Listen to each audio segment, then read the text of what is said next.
할렐루야 샬롬으로 우리 함께 인사합니다. 할렐루야 샬롬 샬롬 샬롬 샬롬 샬롬 샬롬. 하나님 사랑합니다. 여러분 주 안에도 사랑합니다. 잠언 5장 말씀이죠. 우리가 잘 아는 말씀이에요. 대저 사람의 길은 야훼 눈앞에 있나니 그가 그 사람의 모든 길을 평탄케 하실 줄로 믿습니다. 5장 전체의 중요한 부분 조금 짚고 갑니다.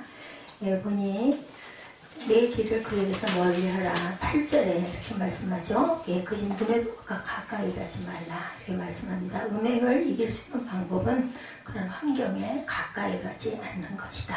31장 1절에서 4절이죠. 내가 내 눈과 약속하였나니 어찌 처녀에게 주목하랴. 욥기 31장 9절에서 12절에도 만일 내 마음이 여인에게 유혹되어 이웃의 문을 엿보아 문에서 숨어 기다렸다면 그것은 참으로 음란한 일이니 재판에 회부할 죄악이다. 이렇게 말씀합니다.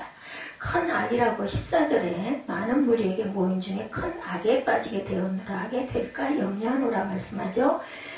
악은 야훼를 경외하지 않는 것이죠.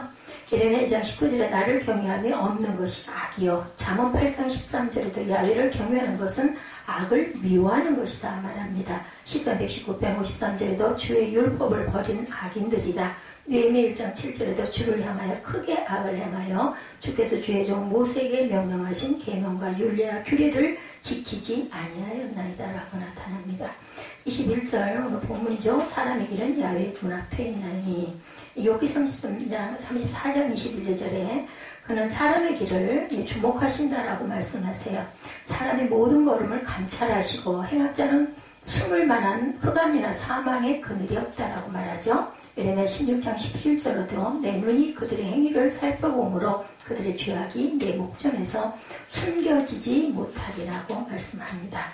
잠언 5장은 오늘 제목이 여호와의 눈앞에서입니다. A man's ways are in full view on the road of the road 이렇게 말씀하고 계세요. 5장은 2장 16절과 19절 사이에 소개된 음료에 대한 가르침에 대한 그 확대입니다.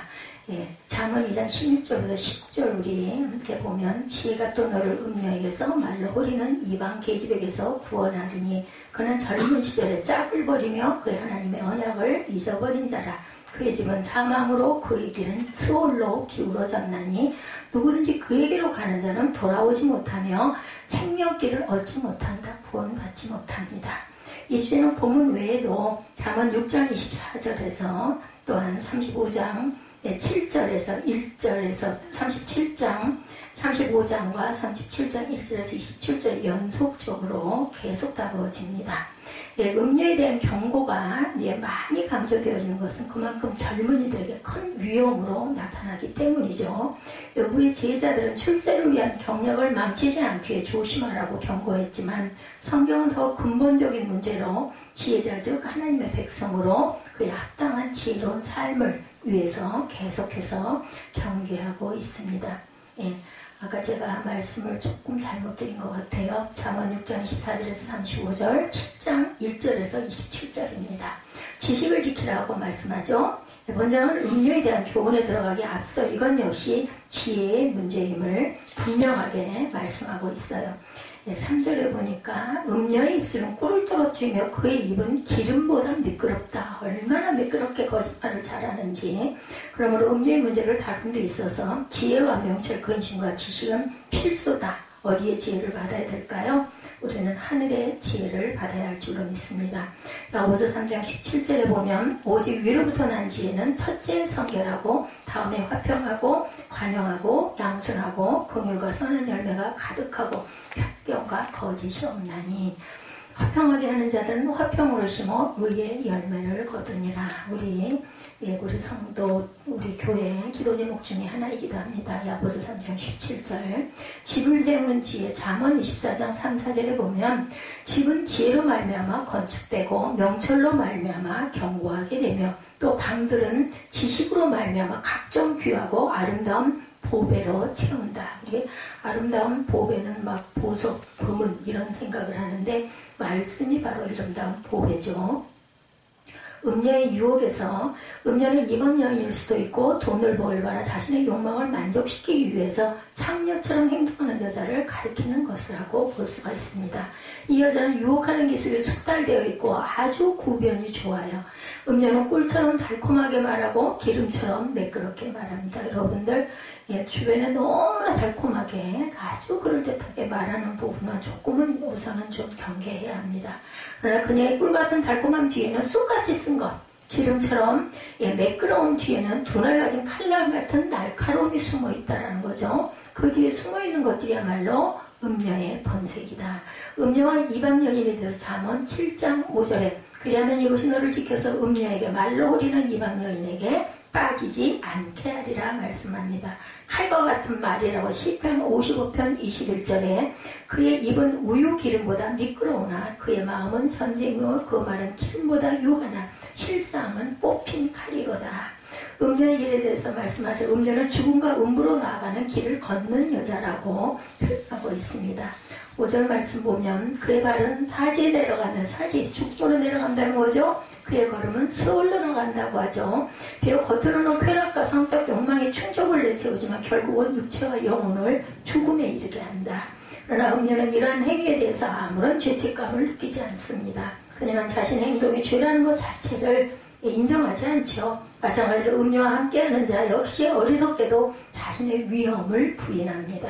영적인 죽음입니다. 디모데전서 5장 6절에 보면 향락을 좋아하는 자는 살았으나 죽었노라. 아담과 하와가 하나님께 범죄했는데 어떻게 정령 죽으리라 했어요. 근데 안 죽었어요. 그죠? 땅으로 쫓겨나죠. 영적으로 죽은 것을 말씀하고 있죠. 죄를 부인하는 음녀 잠언 30장 2절입니다. 음녀의 사치도 그러하니라 그가 먹고 그의 입을 씻은같이 말하기를 내가 악을 행하지 아니하였다 이렇게 얘기합니다. 음녀를 피하라고 말씀합니다. 우리는 모양이라도 악은 가까이 하지 말고 버려야 되죠. 내 길을 그에게서 멀리하라. 그의 직문에도 가까이 하지 말라. 두렵건대 내 존용이 남에게 잃어버리게 되며 내 수완이 잔인한 자에게 빼앗길까 될까 하노라. 음녀 유혹의 실상을 밝힌 솔로몬은 이어서 어떻게 음녀의 유혹을 이길 수 있느냐 멀리하라는 거죠. 가까이 가지 말라는 겁니다. 우선 이미 들어서 알고 있는 말씀을 버리지 말고 지키라. 말씀을 잘 지키고 말씀을 간직하는 것은 그 사람이 음녀의 유혹에 빠지지 않게 하는 그 핵심이 되죠. 지표가 됩니다. 원동력이 됩니다. 특히 유혹받고 있는 행동인 음행이 하나님께서 분명하게 금지하셨어요. 사형까지 선언하신 분명한 죄악임을 한다면 쉽게 음행에 빠지지 않게 되죠. 시편 기자도 청년이 그 행실을 깨끗게 하는 방법으로 하나님의 말씀을 마음에 간직하고 그것에 따라 삼가해라. 시편 119편 9절에서 11절에 증거하고 있습니다. 음녀에게서 보호하시는 말씀을 잠언 6장 23, 4절에 말씀합니다. 대저명령은 등불이요 법은 빛이요 훈계의 책망은 생명의 길이라. 이것이 너를 지켜 악한 여인에게 이왕 여인의 혀로 호리는 말에 빠지지 않게 하리라. 음행은 죄죠. 신명기 22장 22절입니다.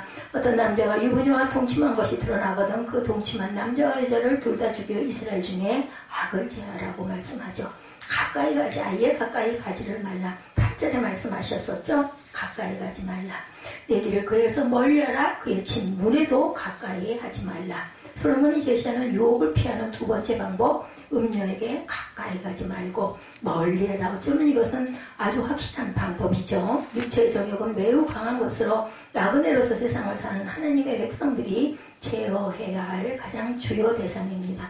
그러나 그것을 제어하는 것은 극히 힘들고 그래서 그것과 맞서기보다는 요셉과 같이 아예 범죄의 소지가 있는 사람과 장소를 피하는 것이 아주 확실하다. 요셉은 보디발 아내의 유혹을 뿌리쳐서 옷을 벗어 팽개치면서 뛰어가죠. 우리 모두는 우리 육신의 연약함을 인정하고 지혜롭게 음료의 길을 피해야 할 줄 믿습니다.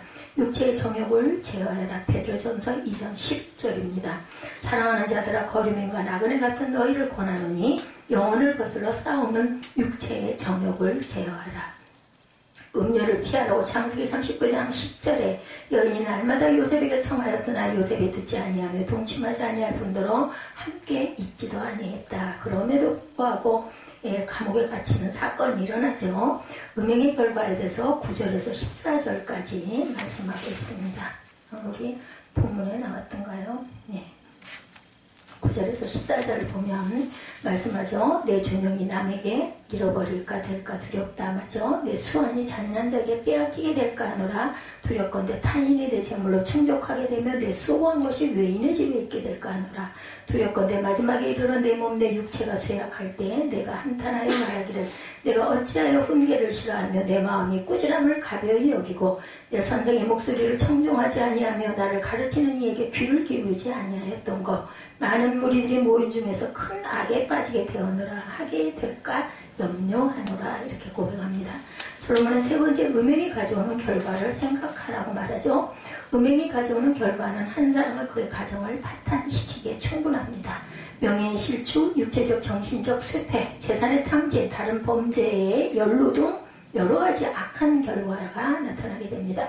그는 평생 수치와 가책을 느끼며 외롭게 살게 된다. 이것은 모두 지혜자의 권면을 무시한 거에서 기인하죠. 그러므로 아직 선택의 여지가 있는 지금 그 명백한 결과를 생각하는 것은 음행을 해보자 하는 마음에 제동을 걸게 된다. 이것을 알면서도 음행을 한다면 그것은 아주 어리석은 짓이죠. 수치와 부끄러움이라고 잠언 6장 32절 33절에 여인과 간음하는 자는 무죄한 자라. 이것을 행하는 자는 자기의 영혼을 망하게 하며 상황과 능욕을 받고 부끄러움을 씻을 수가 없다라고 말합니다. 보상금으로 해결되지 않죠. 잠언 6장 34, 5절입니다. 남편이 투기로 분노하여 원수 갚는 날에 용서하지 아니하고 어떤 보상도 받지 아니하며 많은 선물을 줄지라도 듣지 아니하리라 증거합니다.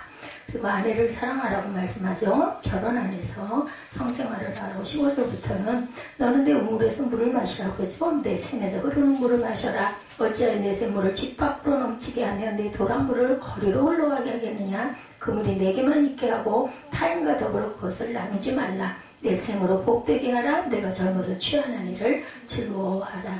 내 우물 내 샘으로 표현된 가정과 아내는 남편의 독점적인 것으로 그 안에서 서로의 성적인 욕망을 채워줄 줄 알아야 된다.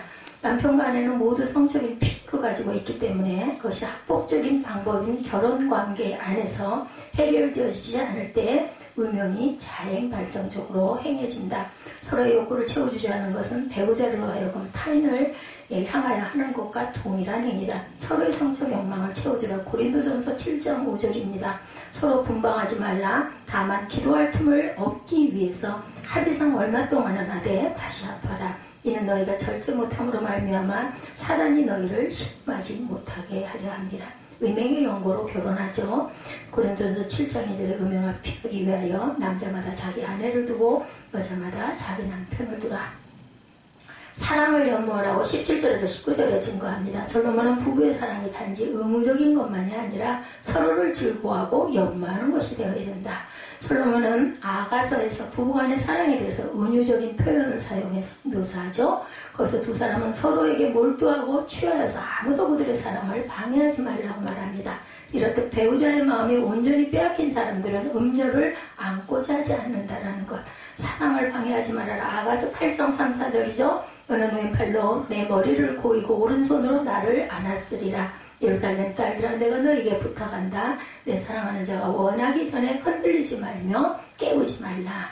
배우자에게 마음을 빼앗깁니다. 아가서 4장 9절에 내 누이 내 신부야 내가 내 마음을 빼앗았구나. 내 눈으로 한 번 보는 것과 내 목에 붓을 한 깨미로 내 마음을 빼앗았다 말합니다.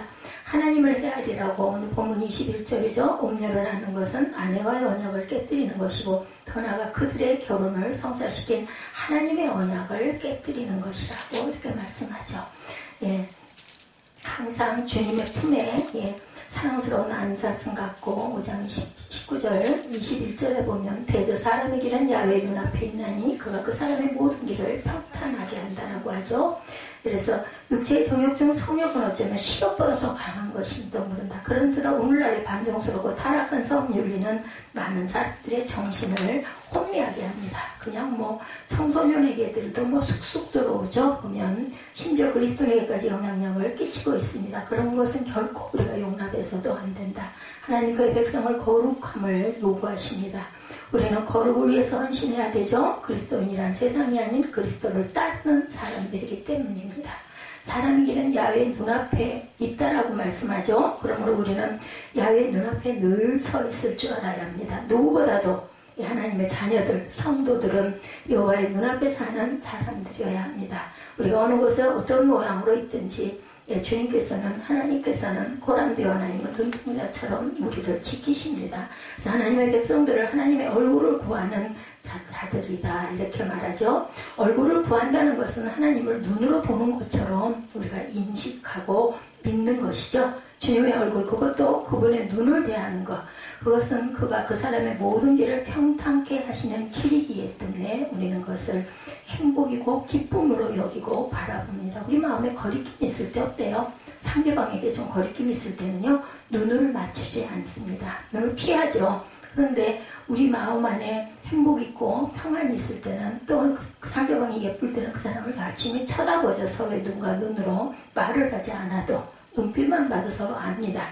주님의 얼굴, 그것도 그분의 눈을 대하는 것, 그것은 그가 그 사람의 모든 길을 평탄케 하시는 길이기 때문에 신앙이 제대로 된 사람들은 누구든지 주님과 가까이 하고 싶어 합니다. 야훼를 가까이 하는 것이 복인 줄 경험적으로 알고 있기 때문이죠. 야훼를 가까이 한다는 건 여러분들 뭐예요? 말씀을 가까이 하는 것이고 찬양을 기뻐하는 것입니다.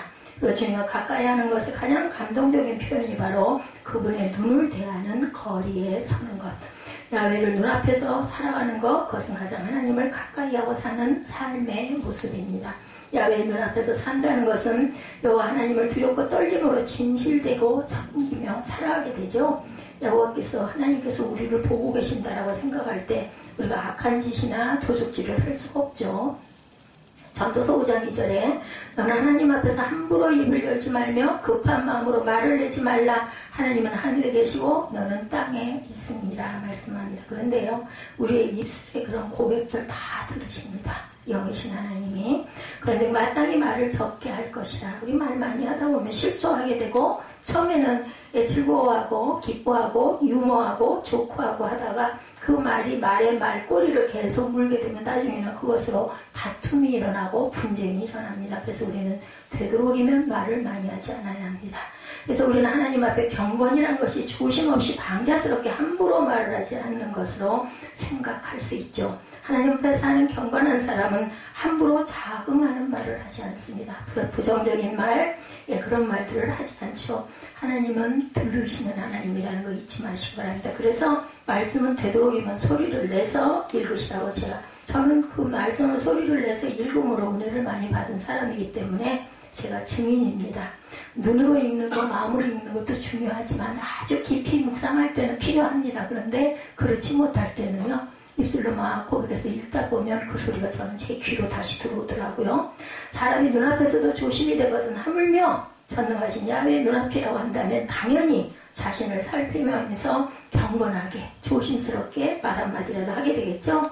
야훼의 눈앞에 사는 사람은 하나님을 의식하면서 살기 때문에 사람을 덜 의식하게 됩니다. 주의 종 그렇지 사람의 종이라고 안 합니다. 사람이 살면서 전혀 사람을 의식하지 않고 살 수가 없어요. 그렇지만 하나님을 의식하고 살면 그래서 사람을 좀 덜 의식하게 되죠. 내가 좀 뭔가 상처를 받았다 할지라도 하나님을 자꾸 의식하다 보면 그런 것쯤이야. 우리가 자격이 없는 우리가, 하나님께서 우리를 아담과 하와의 범죄로 인해서 우리는 영적으로 다 죽었는데 구원하셨죠. 그렇기 때문에 우리는 악한 자라도 용서할 줄 아는 마음을 가져야 되겠다. 그리고 기도해야 합니다. 하나님을 의식하지 못하고 사는 사람은 변질되기 쉽습니다. 하나님 앞에 떠난 인간은 언제든지 변질될 가능성이 있죠. 왜 가룟 유다가 변질을 했겠습니까? 진실과 겸손한 삶은 내 의지로 되는 게 아니죠. 하나님과 동행하는 삶에서 나오게 되죠. 시편 139편 1절에서 4절에 보면 여호와여 주께서 나를 살펴보셨으므로 나를 아시나이다. 주께서 내가 앉고 일어섬을 아시고 멀리서도 나의 생각을 밝히 아시오며 나의 모든 길과 내가 눕는 것을 살펴보셨으므로 나의 모든 행위를 익히 아시오니 여호와여 내 혀의 말을 알지 못하는 것이 하나도 없다고 말씀하세요. 16세기 로마 카톨릭 최고의 성지는 성전의 베드로 성당의 천지창조 그림, 우리 전에 우리 영상으로 봤었어요. 그죠? 천정의 그 그림. 미켈란젤로의 천지창조는 사람이 어떻게 저렇게 천정 꼭대기에 그릴 수 있나 하면서 모두들 여행을 가게 되면 꼭 들리죠. 경탄을 검할 수 없는 중후하고 아주 아름다운 부르의 명작입니다. 이 그림은 미켈란젤로가 4년 동안 천장에 매달려서 잠을 자고 음식을 절제하고 벽화를 그렸다고 합니다. 그림이 완성되었을 때 모든 사람들이 정말 감탄이 아니라 경탄을 했다고 합니다. 성당 추기경이 천장에 매달려 내려오지 않는 그를 보고 어느 날 묻습니다. 미켈란젤로요, 그대가 한 일이 놀랍다. 그런데 완성되었으면 내려오지. 왜 내려오지 않고 있는가? 미켈란젤로는 추기경인 우리 인간의 눈으로 보면 다 그려진 것 같지만 하나님의 눈으로 보면 아직 끝나지 않았습니다 라고 말했다고 합니다. 그는 그림을 그리면서 사람의 눈을 의식하지 않고 하나님을 의식하고 하나님 앞에서 그린 겁니다. 우리 찬양도 마찬가지예요. 아무도 없다 할지라도 하나님이 들으시니까, 그죠? 그래서 500년이 지난 지금도 세상 사람들에게 찬단을 금하지 못하게 하는 명작이 되죠. 하나님을 믿는 사람들은 세상 속에 살고 여러 가지 어려운 환경 속에 살지만 하나님 앞에서 삽니다. 하나님 앞에 살아갈 때 위로를 받고 능력을 받고 승리할 수 있기 때문이죠. 인간의 시야를 의식해서 이 세상에 붙들려 살기 때문에 하나님의 위로가 없고 신앙의 성장이 없습니다. 다윗은 어려운 삶 속에서도 하나님 앞에 아주 열심히 살아간 사람이죠. 야훼 눈앞에 사는 사람은 기회주의자인 것처럼 언제든지 자기 이익에 따라서 살아가지 않습니다. 흔들리지 않죠? 좌로나 우로나. 시편 16편 8절에 내가 야훼를 항상 내 앞에 모시며 그가 내 우편에 계심으로 내가 요동치 아니하리로다 말씀합니다. 다윗은 하나님을 늘 자기 앞에 모셨기 때문에 요동치 않았어요. 그리고 왕임에도 불구하고 하나님으로부터 늘 교훈을 받습니다. 그래서 그렇게 많은 아름다운 시편을 많이 지어 불렀죠. 먼저는 모든 회방과 비난을 받을 때 요동하지 않는다. 고린도전서 4장 3, 4절에 바울은 말합니다. 너에게나 다른 사람에게나 판단받는 것이 내게는 매우 작은 일이라 나도 나를 판단하지 아니한다. 내가 자책하라 아무것도 깨달지 못하나 그러나 이로 말미암아 의롭다함을 얻지 못하노라. 다만 나를 심판하시리는 주시니라. 누구도 사람을 판단해서는 안 되죠. 근데 우리 눈은 자꾸 판단하라고 합니다. 이것을 우리도 하나님 앞에 온전치가 않기 때문에 누구를 판단할 자격은 하나님에게밖에 없다. 세상 사람은 사람의 고방과 비난을 몹시 싫어하고 두려워합니다. 그래서 그것을 막기 위해서 여러 가지 비열한 일들을 많이 행하죠. 성도 중에도 그것에 감염돼서 사람의 회방, 비난을 두려워하는 자가 많이 생기고 또 그로 쫓아 불의한 결과도 많이 나타납니다. 하나님 앞에 사는 사람들은 오직 그에게 인정되기를 힘쓰죠. 아버지 앞에 인정되기를. 세상 사람들의 동향이 움직일 필요가 없는 줄로 믿습니다. 다음은 두려운 일을 당할 때 요동하지 않고 태어나다. 시편 16편 8절입니다. 내가 야훼를 항상 내 앞에 모시며 그가 나의 오른쪽에 계심으로 내가 흔들리지 아니하리로다. 이것이 은혜 받은 성도들의 자세죠. 불신자는 조그만 일이 일어나도 큰 소동을 일으키고 두려워하지만 하나님을 모신 우리는 절대 요동할 필요가 없습니다. 두려워할 필요가 없어요. 하나님 눈앞에 서 있는 사람은 소망의 인내가 넘치는 사람. 이 땅에 사는 것은 잠시 나그네 삶이고 순례자의 삶인 것을 우리는 압니다. 삶이 비록 공고해도 환난이 와도 어려움이 닥쳐온다 할지라도 낙심과 좌절하지 않고 다시 오실 주님을 기다리는 인내, 그리고 영원한 나라가 오기를 소망하며 사는 저와 여러분이 되시기 바랍니다. 모든 성도는 이와 같은 생활을 해야 되죠. 내가 하나님 앞에 생활함을 깨달는 그러한 여부는 두려움을 당할 때 움직이지 않는 것으로 증명이 됩니다. 그리고 무엇보다도 하나님 눈앞에 사는 사람은 어떤 경우라도 사랑의 수고를 아끼지 않는 사람, 말로만 하나님의 사랑을 외치는 것이 아니라 행함으로 옮길 줄 아는 사람입니다. 그는 살아있는 생명을 소유했기에 죽은 자에게 생명을 나눠주며 상처받은 사람에게 위로와 권면을 통해서 소생하게 만들고 병든 자를 살리는 역사가 나타나죠. 또한 하나님의 생각이 드러나고 하나님의 사람이 실현되고 실천되고 하나님의 뜻이 펼쳐나가는 것이 하나님 눈앞에 서 있는 사람의 모습입니다. 어려움에 처했을 때 희생할 줄 아는 사람, 공경에 처해있는 사람을 도울 줄 아는 사람이 진정으로 하나님 눈앞에 서 있는 사람들이다. 그들의 마음이 주를 향하여 부르짖기를 딸 시온의 성도가 너는 밤낮으로 눈물을 강처럼 흘릴지어다. 에르미야 2장 18, 9절입니다. 스스로 쉬지 말고 내 눈동자를 쉬게 말지어다. 초저녁에 일어나 부르짖을지어다. 내 마음을 주의 얼굴 앞에 물 쏟듯 할지어다. 갓길을 어기 위해서 추려 기진한 내 어린 자녀들의 생명을 위하여 주를 향하여 손을 들지어다 하였도다 말씀합니다. 그러나 그것만이 아니라 주님은 주님의 눈앞에 살라고 하실 때 우리를 눈동자같이 지키시는 그 주님의 얼굴을 대하면서 그 눈에 담긴 크신 그분의 사랑을 경험하도록 하시겠다고 말씀하죠. 오늘 본문에 대저 사람의 길은 야훼 눈앞에 있다 말씀합니다. 그가 그 사람의 모든 길을 평탄하게 하겠다고 그러죠. 음료의 길을 가면 잠언 5장 6절에 그는 생명의 평탄한 길을 찾지 못하며 자기 길이 든든하지 못하여도 그것을 깨닫지 못한다고 그래요. 그리고 5장 20절에도 내 아들아 어찌하여 음료를 연모하겠으며 어찌하여 이방 계짐에 가슴을 안겠느냐. 21절에 대저 사람의 길은 야훼 눈앞에 있나니 그가 그 사람의 모든 길을 평탄하게 하시니라. 하나님의 백성들은 하나님의 얼굴을 구하는 자녀들이에요. 하나님의 얼굴은 다시 말하지만 말씀이죠. 얼굴을 구한다는 것은 하나님의 눈으로 보는 것처럼 인식하고 믿는 것입니다.